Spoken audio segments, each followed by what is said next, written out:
Latvijas Hidroekoloģijas institūts ir institūts, kas pēta ar Baltijas jūru saistītās vides dažādas problēmas. Esam iesaistīti projektā, kur ir strādā 22 Baltijas jūrā esošie institūti, kur mēs skatāmies, kādas vielas varētu nonākt Baltijas jūras ūdeņos no notekūdeņiem.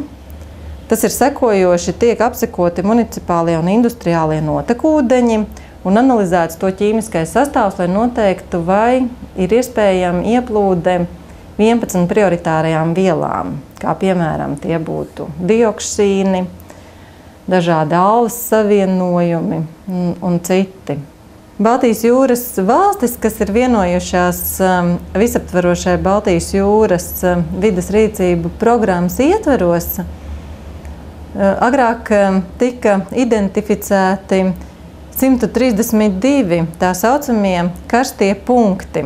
Tas nozīmē tur, kad teiksim, no šiem avotiem nāk kaut kāds piesārņojums, un tas būtu jānovērš. Tā skaitā arī Latvijā tika identificēti 9 piesārņojošie šādi punkti. Bet jau šobrīd visas Baltijas jūras valstis strādājuši pie tā, lai šos punktus likvidētu. Un Latvijai no 9 jau ir likvidēti 4. Lai ūdens attīrītos, tas, protams, nenotiek viena gada laikā.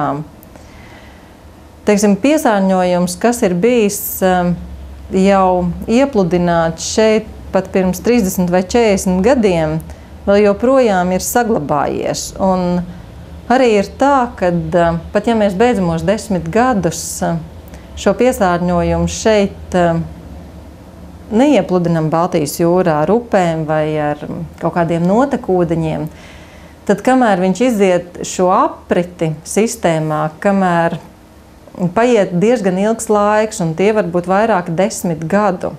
Līdz ar to patreiz mums vēl var būt uzkrājies un akumulējies tas piesārņojums no padomju laika. Un kamēr teiksim, tas pašatīrīsies, paies vēl kaut kādi gadu 10. Es domāju, ka cilvēki bieži vien jauc tādu redzamu, tā saucamo netīro jūru no tiešām varbūt eitroficētas un piesārņojušas jūras. Jo, ja mēs paskatāmies Rīgas līci, tad tur ir ieplūst 3 lielas upes un vēl daudz mazu upju. Un tas piesārņojums, tā duļķēnība, kas nāk, bieži vien šo duļķēno ūdeni jauc ar piesārņojumu, bet tās ir tikai duļķes, ko atnes ūdens, uzgruntots ūdens grunts sastāvs. Jo paša eitrofikācija kā tādu redzēt nevar ar aci. Vidusjūra skaitās varbūt ļoti eitroficēta jūra, bet ūdens ir caurspīdīgs, dzidrs, un ūdens dibenu var redzēt pat vēl varbūt 10 metru dziļumā. Teiksim, uzskata vairāk, kad daudz un dažāda daudzveidība ir sastopama tikai Sarkanajā jūrā vai Vidusjūrā. Baltijas jūra ir diezgan krāšņa un daudzveidīga. Tur uz zemūdens rifiem ir sastopams gan sārtaļģis, gan brūnaļģis, gan arī daudz dažādi dzīvnieki, gan arī zivis. Lai šo dabas daudzveidību varētu redzēt, tad es domāju, ka mums visiem būtu svarīgi šo ūdeni saglabāt tīru. Ko varētu ieteikt, lai nepiesārņotu Baltijas jūru?